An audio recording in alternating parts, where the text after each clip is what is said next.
Welcome to the Sustainable Living Podcast. Tips, tools, and tactics for living a heart-centered life that honors Mother Earth and her inhabitants. The information shared on the Sustainable Living Podcast reflects the opinions of host Marian West, Janice Friant, and their guests. Please use your own discretion and research before applying any information to your individual situation. Now, here are your hosts, Marian and Janice. Hello, everybody. This is Marianne West with the Sustainable Living Podcast, and I'm here with Colleen Valles, and I'm super excited because Colleen is one of our listeners, and she emailed me and said, hey, I do great stuff, and I want to talk to you, and I so agree with her. I said she's doing great things with her life. So welcome, Colleen. Thank you, Marianne. Happy to be here. Excellent. And Colleen has a blog, and it's called Slow Simple Life, and you can find it at slowsimplelife.com. And on her blog, Colleen introduces herself in writing, and I'm going to ask her right now to read her introduction to us so you know who she is. Yeah, well, so I'm Colleen, a writer, mother, knitter, pet mama, and tiny house enthusiast who truly believes that everybody should slow down and simplify to make room for the things that are most important in their lives. I'm on a journey to do just that, to be able to spend more time with family and friends, riding my bike, and working in the garden. Excellent. So I went to Colleen's blog and read a lot of the blog posts, and there's so much we can talk about, and hopefully we'll get to it. First of all, how did you get to... Okay, so Colleen lives in the Bay Area, right? And Correct. this is not really a place where people live the simple life and slow down, right? It's not really. Not really. Anymore. It's very expensive to live there. And then by trade, you're also a journalist, right? I was, and now I'm in communications PR. Okay, so neither one of those are really slow down professions. Like, not really. The not opposite, at all. right? Yeah. So what got you started on this idea of slowing down and being more simple? Well, there were a couple of things. I actually had a different job, and it was only 13 miles away, but it took me an hour to drive there and back every day. So traffic was terrible. And just sitting in traffic every day just made me realize how much of my time I was just wasting. And so I wanted to reclaim that time. And at the same time, I was also trying to cut down on the amount of trash that we were producing, trying to cut down on plastics and buying things that we were bringing into our home that we didn't use, because I had recently toured a garbage plant, I guess you could call it. I don't know the technical name, but it was a place that they had where your garbage goes, and it was eye-opening to say the least. So I knew that there were a couple of changes, and so in the sort of zero waste lifestyle, people focus more on experiences and not buying stuff. So I knew I needed to simplify my schedule and simplify the stuff in my life. Mm-hmm. And that's sort of how I got into this whole thing. So did you have said you read some or said you heard some, which kind of put together with your landfill visit gave you that aha moment, or it's just kind of in the air right now? Because I mean, there certainly is a lot of talk about reducing waste, not just from the alternative community, because we are also running out of landfill space, So I think it's coming from the mainstream sector as well to say, okay, we need to produce less waste. So was there, besides your visit, was there another inspiration or it was just like it's around and so you tapped into it?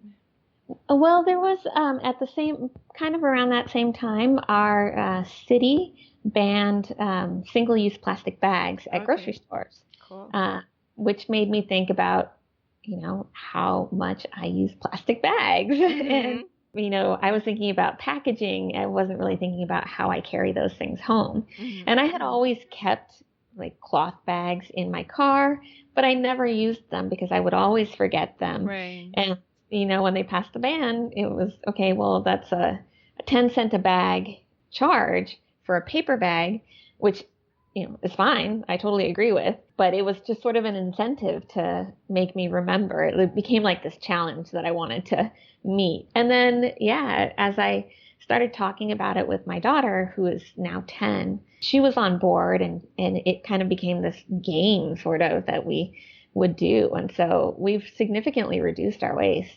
Nice. So I love that your daughter, that you talked to her about it and found her participation and her input. So do you have any things she came up with maybe to help you along that journey?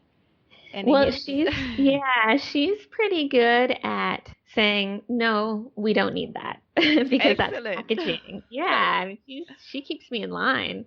Like sometimes I'll think, oh, it would be nice to have a box of cereal in the morning. And she's like, no, we don't need that. And then she'll tell me that I can make pancakes, which there you go. True, I suppose. But yeah. So she's good at kind of keeping me in line, and she understands now more why we're doing it. Mm-hmm. As part of her science education in school, they're learning about the environment and sort of the threats and different ways we can protect things. Mm-hmm. So it's something that's really sort of starting to resonate with her. Cool. Yeah, I find a lot of times that once kids understand, what we are going for, they're actually much stricter about it. Where you would think, oh, I have to make it sweet for my child to want to do it, and they're like, no. Yeah, I know. They're like a little police. Line, Mama. No, don't use that plastic bag. Yeah, that's so cool. So you're also expecting another baby. Yes, yeah. We're due November 4th. Congratulations. It's a surprise. Thank you. We don't know if it's going to be a boy or a girl. We're not going to find out, so it's going to be a surprise. Nice. Which is exciting. Nice. Have you been making plans on how to apply said zero waste lifestyle to having a baby? Yeah, and I think probably the main things, well, with my first daughter, I breastfed, and I'm going to continue to do that with this baby. But I think the other main thing is cloth diapering. Mm-hmm. And I started out cloth diapering with my daughter the first time around and just kind of didn't really stick. Mm-hmm. But this time it's going to mm-hmm. because I really, just the thought of sending all those diapers to the landfill just makes me sad. So I'm going to redouble my efforts.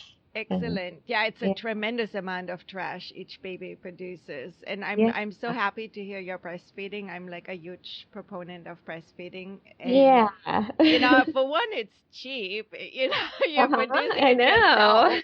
But two, as a mom, you get to eat more, which that's a benefit, right? Yeah. Can't argue with that. So much safer and instantly available. And like I said, so much less paraphernalia to deal with. There's no bottles and bottle brushes and formula cans. Not to have to heat stuff up in the middle of the night or have to carry a bunch of bottles with me. It's easier. Right. So on your blog post, I read a post and I forgot the title, but maybe you remember the title. You were talking about directing well-meaning friends who are excited about your baby and want to help you or shower you with gifts towards giving you gifts you actually can use. And you had a few strategies. Would you like to share those? Yeah, so we have a lot of friends and family, particularly my partner. His family is really, really huge. And so different sets of friends and family are throwing us 3 different baby showers.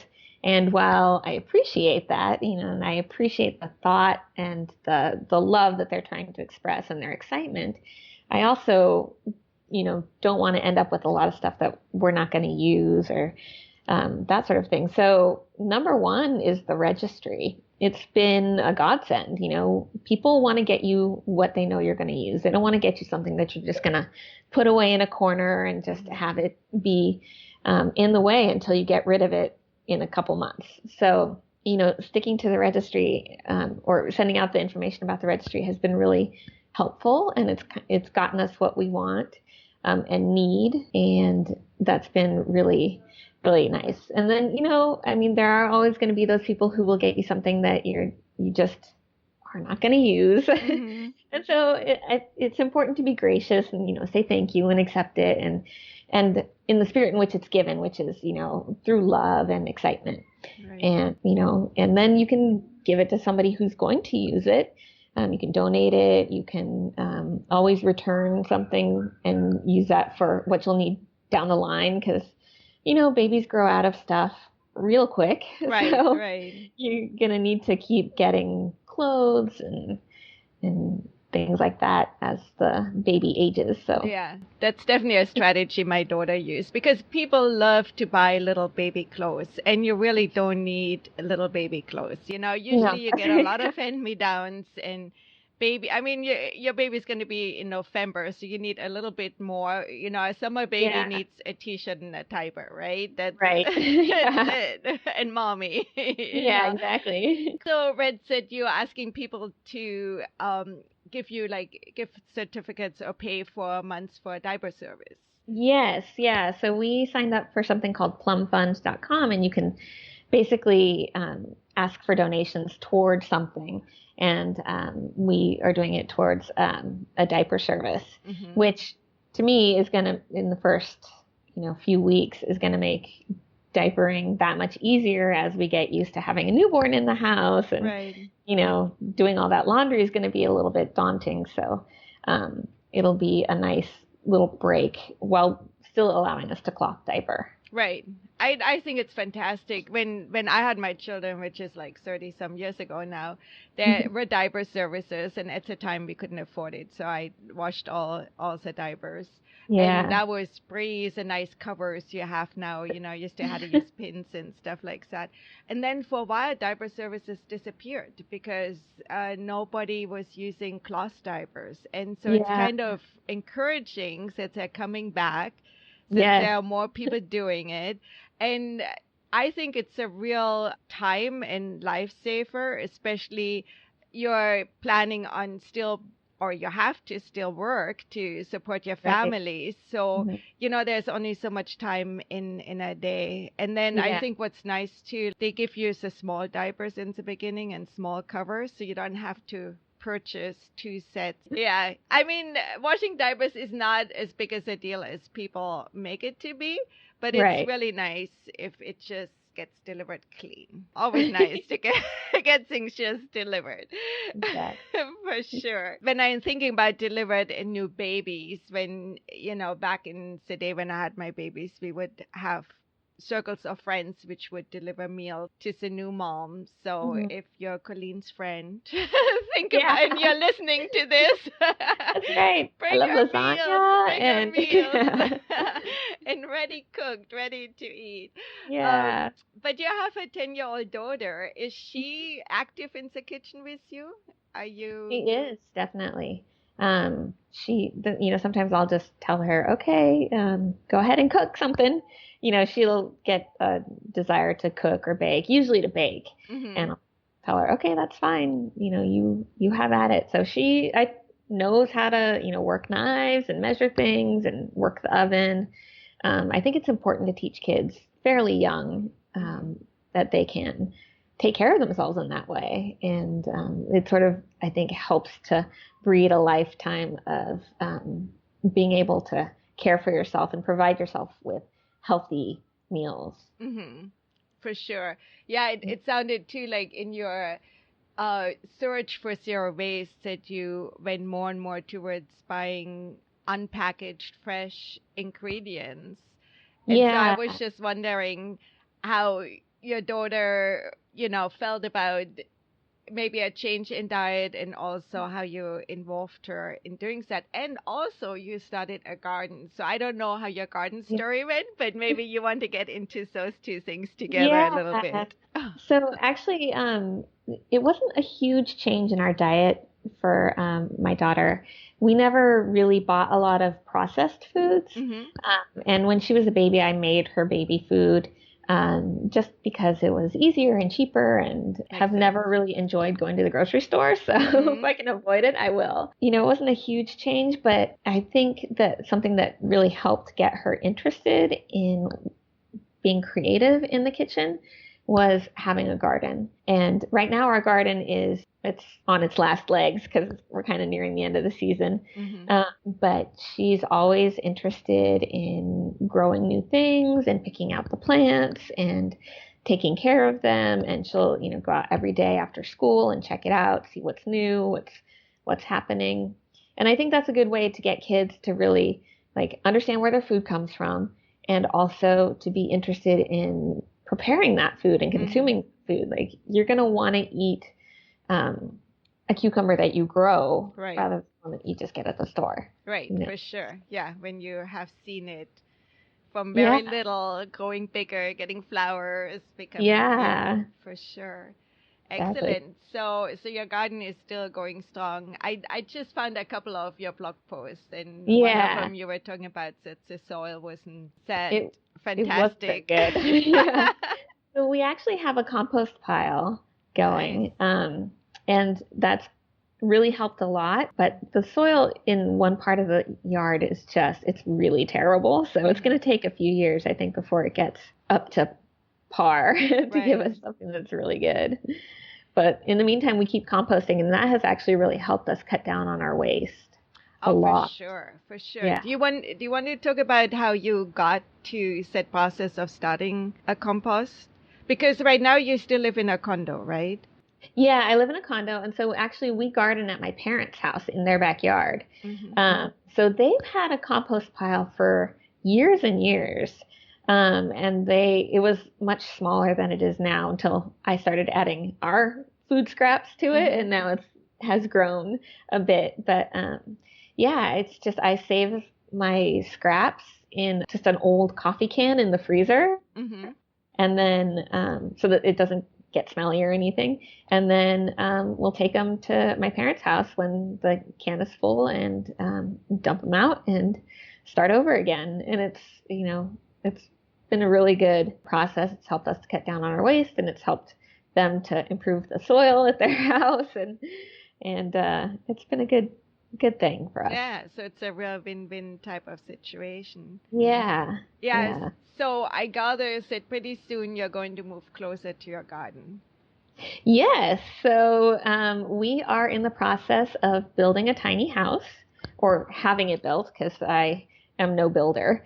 And it's due a little bit after our baby is due. So probably around December, we'll be moving in, and we're going to put it in my parents' backyard. So the garden will be right out in front of our house. And, won't have long to go to dump off our compost. So there was a lot of thought and trials and tribulations to get to that place of being able to put that tiny house into your parents' backyard. Would you share how you got to the idea of tiny house, and then B, the process to got you to be able to actually bring that dream into reality? Yeah.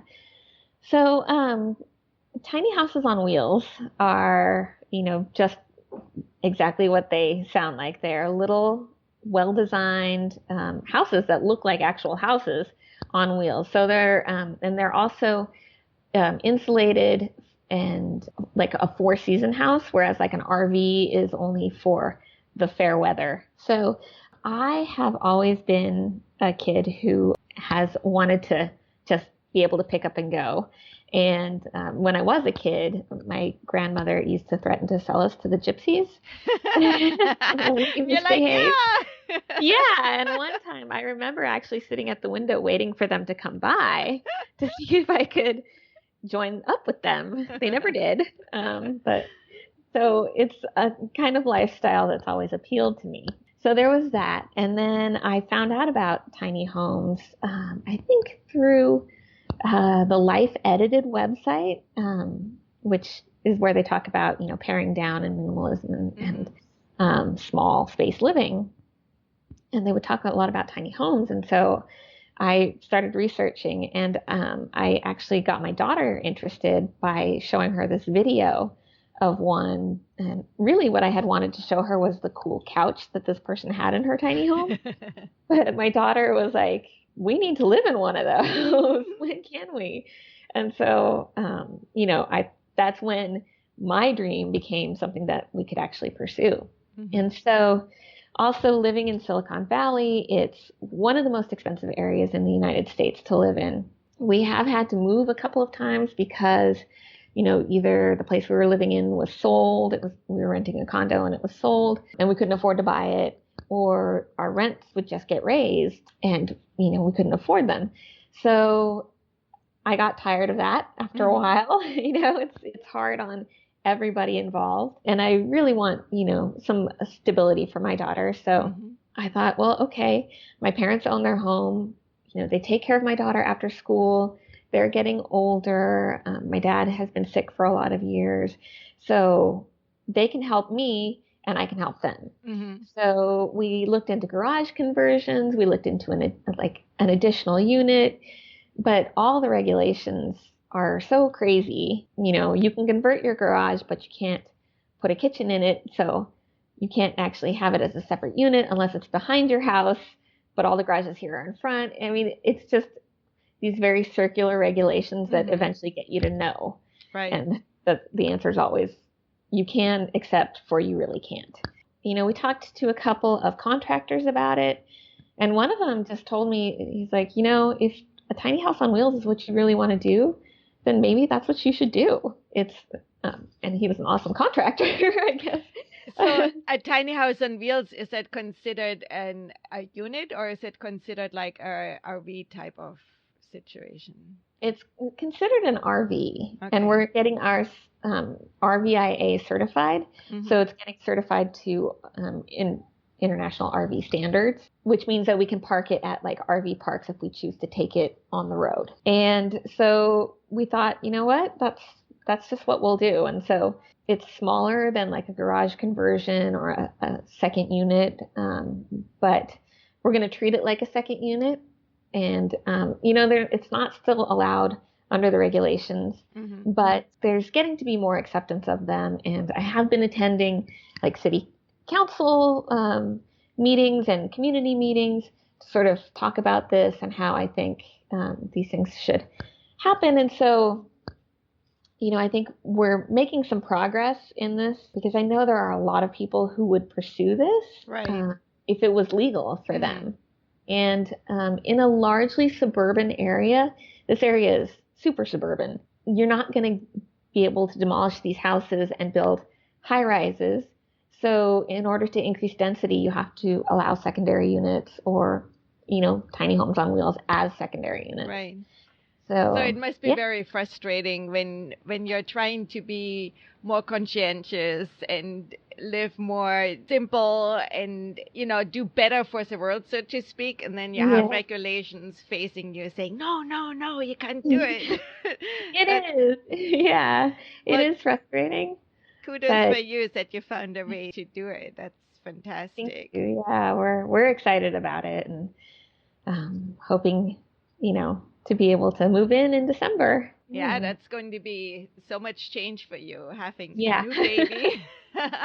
But I love the idea of being closer together in generations, that 3 generations are going to be living together. Yeah. Because, it can have a lot of problems. We had relatives living in the country and on a farm, and there were several generations together. And the mom, so the old lady of the house, for like 10 years, she didn't talk to her daughter-in-law, and they were living in the same house. So, oh my goodness. Yeah, so things can get very intense. Yeah. But if you have ways to work it out, and it yeah. also sounds like you're creating it in a way that you actually do have private space, so you have space to retreat to, which to me is the ideal way, to be close, but not so close that you are in each other's face all the time. Yeah. And their house isn't big enough for that. So that must take a lot of preparation. How many square foot is your new home going to be? It's going to be around 270 square feet. And right now you have? We have just under 1,000, so about 975 plus square feet. Yeah. So tell me, how are you going to do this? Losing 700 square feet. Yeah, it's interesting. because I don't really know what 270 square feet of stuff looks like. Mm-hmm. So I don't know how much to get rid of. Mm-hmm. I do know I'm going to be getting rid of almost all of my furniture, which is fine. And I've already gone through and I've gotten rid of a lot of, the other stuff, the clothes, the kitchen stuff, the bathroom stuff that we don't use, pared down my cleaning products. But do you want to talk about your strategies? Because I know you had strategies about how you looked at your kitchen and strategies how you looked at your clothes. So do you want to get a little bit into that?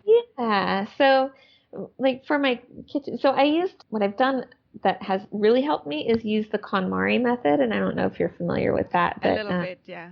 Yeah. So Marie Kondo is this Japanese decluttering expert, essentially. Mm-hmm. And I used her book to go through the house. And she basically gives you an order of items to go through. So different categories of things, not like room by room. So I've done that, and that actually helped me get rid of a lot of things. The kitchen is kind of my nemesis. It's the place where I spend a lot of my time and I use a lot of the tools that I have. Mm-hmm. But I think just kind of really being honest with yourself about what you use has been helpful. And I do have what I call my maybe pile. And so that's in an empty closet where I take things that I maybe haven't used in a while, or I'm not sure if I'm going to use again, and see if I can get along without them. And generally anything that ends up in the maybe pile ends up in the donation pile. Mm-hmm. And for my clothes, what I was trying to do was a capsule wardrobe, which is, a certain number of items. 33 or 37 is pretty popular. I got my clothes down from 141 items to, I think I'm at 67 now, which, really helped. I got rid of a lot of things with like holes in them or that didn't fit, or they were just kind of looking a little bit ratty and it's them to go. So I was able to do that, but then what I was left with, I really wasn't happy with. And so I really had a hard time paring down my clothes because I couldn't figure out how to live with just a small amount. Because everyone's like, okay, well, you get rid of your other stuff and you're going to love what you have left. But I didn't love what I had left. Right. And a lot of it was work clothes and stuff. So until I bought my maternity wardrobe, which is not very large, it's actually quite small, did I understand like how much easier it is to get dressed when you have only a few items of clothing. And, I bought them all at once. I bought them all together, and I bought them so that I could mix and match so I wouldn't have to buy a lot of clothes because, this is such a transitional phase. I'm only in it for a couple of months and then that's it. So for the clothes, I really recommend, if you're going to be paring down your clothes, which I think probably everybody should do, it has really helped me get ready in the morning. I really don't think about, what I wore the day before or care about it because everything goes with everything else. But I think that it's important to kind of look at the items as a whole and how they all work together. I have a few dresses that are not maternity that I love, and some skirts and some tops that I love on their own, but all together they don't work. So once I'm out of this transitional phase, I have to go back and re-examine my clothes, be honest with myself about what I'm really going to wear or what just needs to go, and then start from there and just sort of build it out again. So it sounds like when you chose your maternity clothes, your strategy was to find items which all go together. Yeah. And then I think mostly when I know for myself, I don't go clothes shopping a lot. I get a lot of hand-me-downs because for me, the stuff I really, really like, I usually can't afford. And I don't really have occasions to wear it. I need a lot of clothes I can get dirty in because I spend a lot of time outside, Right, So, yeah. plus, that whole thing about how even cotton is produced and, blah, blah, blah. And then do I need to get another pair of new clothes, which probably somebody got 20 cents a day making. Yeah, exactly. So there's all this stuff attached to it. But I think it's a really good strategy to make sure that everything works together, because otherwise you might have items you love, but you never can wear them because it just doesn't, and that's wasteful in and of itself. So why waste your money and your time and your brain power on trying to make something work that doesn't. Right. And as you move into a much smaller space, there's really not the luxury anymore to put it to the back of a closet. And, right. you know, in 2 years, I look at it again and say, oh, you're so beautiful, and put it right back into that pile, right? Yeah. Yeah. See, I'm coming from two different ways. I totally get this not holding on to too much stuff, because clutter can really create a lot more work for yourself, right? Yeah. Because then you have to go through 10 items to find the one item you want. And this is whatever, 5 minutes you could have, you know, hugged your daughter, or, you know, do something else with it. On the other hand, I grew up in a space where people kept everything, and then you reused it. But the key is there was not much stuff coming in. So it wasn't like huge amounts of things. So, you know, I'm going back and forth to, well, I have gotten rid of stuff, which then a month later I needed. And I was like, it's the wrong thing. You know, it's like to move things out of your life in a, I want to say not in a space where you just go, oh, I have to get rid of things, and then you get rid of things, but to be thoughtful about it. Maybe that's the right way. And to really think about your life changes. Because I'm sure before you had children, your needs were completely different from once you had a child. And it added a whole nother wardrobe need, so to speak. You know, it's like now you're gardening. You're not going out in your business suit to garden. But then if you have to show up in an office, you have to look a certain way. I think you're doing some other transitions right now as well with your work life, right? Well, I did transition recently into the job that I have now, and that actually was key in getting me back a lot of time. But yeah, I do have to maintain a work wardrobe, which is so frustrating to me, because I just, you know, I work for a government agency, and they're not big on fun clothes in the office.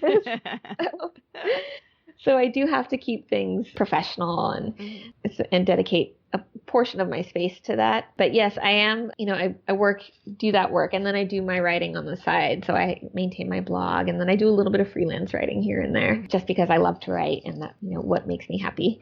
So, and, you know, getting back those 2 hours a day from my commute, because now I'm only a 7-minute drive or a 20-minute bike ride away from it. It's made a huge difference in what I have time for. And so I'm able to focus on the things that I love more now. And it wasn't an easy change. I had to apply like 3 times to this place, because where I live, like I mentioned, is a huge suburb, and there's not a lot of industry here. So there's really only one place that had a job available that would fit my skill set, which is communications. And it was this one place. And so I had to apply, and it took a couple of years, you know, and in the meantime, I was, you know, spending 2 hours a day on the road and just trying to do my best with what I had. But I couldn't quit, because I have to pay rent and buy us food and things like that. Right. Absolutely. Yeah. So at one point you were writing, said you were going to move more into your own business. Is that still on the table, or Yeah, that's still on the table, and it's a little bit farther to the side now that I'm expecting. Will be, you know, probably delayed a little bit because of that, but that's fine. But yeah, I would, you know, eventually like to transition to a work from home. I mean, my ideal commute is going to be from my bedroom to my desk, like just walking down the stairs. It's not easy when you're trying to maintain a full-time job and a family and a home and all that sort of thing. But yeah, I'm working on that and trying to make that work too. So what would your own business look like? Are you going to be editing? I thought you had, I saw that you had one blog post up where you were inspired by giving away freely. That was like a couple of years ago. Yeah. And you had offered editorial services or writing. Or is that kind of what your own business would look like? Yeah, freelance writing. So, and editing too. Mm. If you guys are writers, keep Colleen in mind. Yeah. Editing is I think it's really hard, and I think a lot of writers go into peer editing groups, but sometimes if you're all on the same level, your input might not be as valuable as somebody who has a lot of experience and can look at the structure and say, okay, you're missing it here. Or so Right. is there a certain genre you're working with or you're planning on working with? Mostly business writing. Mm-hmm. And then, of course, maintaining my blog. But and then I do a little bit of fiction writing just for myself. But yeah, and then, but for editing, I'll edit pretty much anything. Like I think editing manuscripts is fun. So Okay. that's the sort of.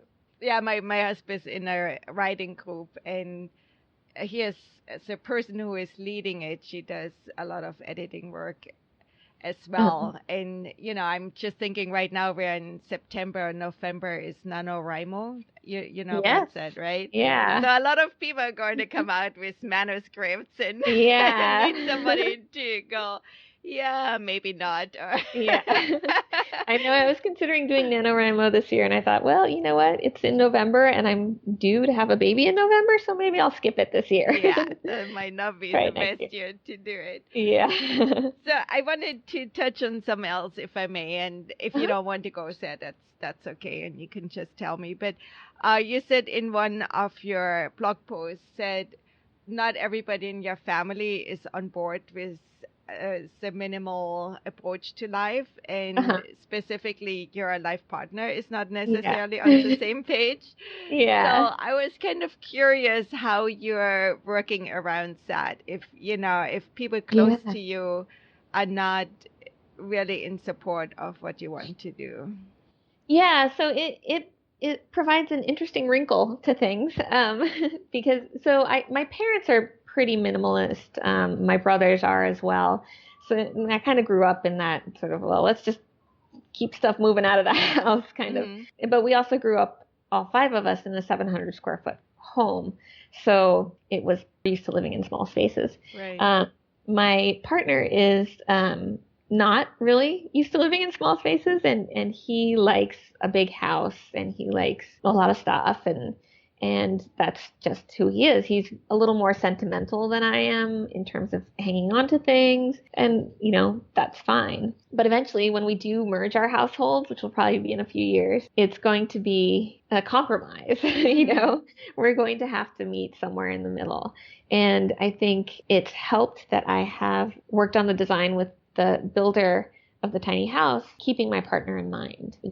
I've requested that my bedroom is a little bit lower so that we can actually stand up in it and not have to climb a ladder to it and that sort of thing. And I think that my partner appreciates that, and he understands that I am much more of a minimalist than he is, and that when we do merge our households, I'm not going to be bringing a lot of stuff, but we just need to be somewhere maybe a little smaller where there's room for both of us. And so I find that the important thing is to really talk. Communication is the important thing because, he had ideas about what living tiny was, and he didn't have the information that I had, and I hadn't given it to him. And so his ideas were, like, what is this crazy thing that you're going to be doing? And then I explained it to him, and he was like, oh, okay, well, that's more normal or more reasonable. And then I have ideas about living large, and he's like, no, it doesn't have to be like this. And so I find that when we talk, we are generally on the same page. Yeah, so that's key then, right? Keeping the communication going and really making sure that we talk about the same thing. Because, I might say red, and in my mind, it's bright red, and you hear red, and it's a really dark colors, and we are not talking about the same thing at all, even though we're using the same words. So, yeah, thank you for that, to really brings it out how important communication is in any kind of life change, especially with people close to us, because I think a lot of time if you do things which are different, it creates resistance, which doesn't need to be there, or which can make things difficult. Yeah. But you had a blog post actually on a friend being snarky about some of your choices. Do you remember that post? You want to tell the story? And that's funny because my friend then was like, I won't make any more snarky comments. I was like, living in a tiny house, I knit, I bake my own bread, I make my own yogurt. I have this sort of reputation among my friends as like the kind of weird hippie girl. And, it's who I am. It's what's important to me. And the snarky comments were all in jest and my friends love me. But, they also understand, that I just have to be who I am and you can't change people. And that's what I was going to say before is that, you just show by example. So like with my partner, I'll show by example what it's like to live tiny and he'll see. And I think it might change his mind a little bit. I don't think he's going to still want to live in a tiny house, but it might make him more accepting of the idea. And I think the same with my friends or other people who are just like, what kind of crazy person are you, to live in 270 square feet with a baby and a 10-year-old and a dog and a cat. Like, what are you doing? And, I think that people will see that it gives us more time, gets us out into the community, gives us the ability to be close. We'll have to talk about whatever is bothering us because there's not really anywhere you can go to get away from the other person. Everybody can't just retreat to their own corners. Right. And to be fair, you do have your parents' house close by where... Yes. Yeah. And also, both of us are living in Southern California. Now you're a little bit further north, but you're not going to face a winter with 3 feet of snow where you can't get out of your house. So we do have the outdoors as, a playground.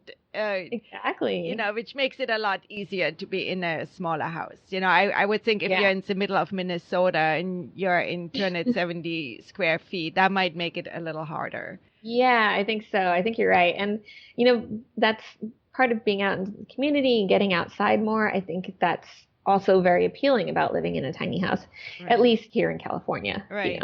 Like you say, it's a little bit easier. Yeah, I know of communities like Quail Springs comes to mind where people have tiny houses, but they also have community spaces, where there's a big kitchen in places to gather. And to me, that's kind of the ideal situation where... Yeah. And I think you said a key word here about community. Maybe that's just my perception, but I feel that a lot of us live very isolated and are like going home, go into the house, close the door, and this is our space. Yeah. And so the space, I guess, needs to be bigger if that's all where you're moving around. Yeah. But building community is such an important thing. And even in the whole idea about creating zero waste, because now you can trade with somebody if you know somebody else, or, you're passing things on, but then you might find that you need some of those things again. You got rid of, and then hopefully somebody can pass them on to you. Right. Yeah. And that's important. And I agree. Like, it would be wonderful to have like a tiny house community around a big house and have that space. But until they're legal here in this area, we can't really do that, but that would be great. I'd love that sort of thing. Colleen, would you like to share some else? Is there things I haven't touched on you're really burning to tell the world? Yeah, I think that's about it. I would just encourage anyone who wants to live more sustainably to, get rid of a few things and then not bring more stuff in, and just give that a shot for a little bit and see how it goes. Because I think people will find that it's really kind of liberating. Cool.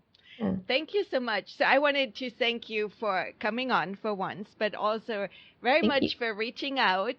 Because, like you said, neither one of us is famous, but I feel every word everybody, well, maybe you're famous and I just don't know. No. As far as I know, I'm not. So, but I just really feel that so many people doing such awesome things in the world, and we can encourage each other. We don't need to have this huge following or 100,000 views on our videos to be life changers, because I'm sure you're touching a lot of people's lives just by what you are doing, and maybe more profoundly, and to give incentives, or what I'm saying. You're touching a lot of people's lives with what you're doing, and I'm so happy you came on and shared and reached out and sent me that email. Well, thanks for having me. Yeah. Thank you so much. It was my pleasure. And if you want to check out Colleen further, go to her blog, slowsimplelife.com. Mm-hmm. And so I hope you keep writing. Thank you. I will. It's going to be busy for you having a baby, a 10-year-old, and a move and work and all of those things. So thank you so much for taking the time, and thank you so much for all you do. It's amazing. Thank you. Thank you, Fran. We recorded this interview in September, and by now Colleen is ready to have her baby, and we are wishing her all the best. We are also asked Colleen to come back on our podcast a little bit down the line after the move, and when she can tell us what the experience is like to actually move into a tiny home with a baby and a 10-year-old and a dog and a cat. We're really looking forward to hearing from you, Colleen. You are amazing. On another note, we are now part of the Better World Podcast Collective, which is a website Tom Idle in the UK put together, bringing together podcasters all around sustainability. And we are very proud to be part of this and really encourage you to check it out. I'm going to put a link in the show notes if you want to see what other people have to say. And Janice put a site on LinkedIn for us, Sustainable Living Podcast. So come on over and check us out. We hope you have a wonderful day and a wonderful week. And tune in next week. See you then.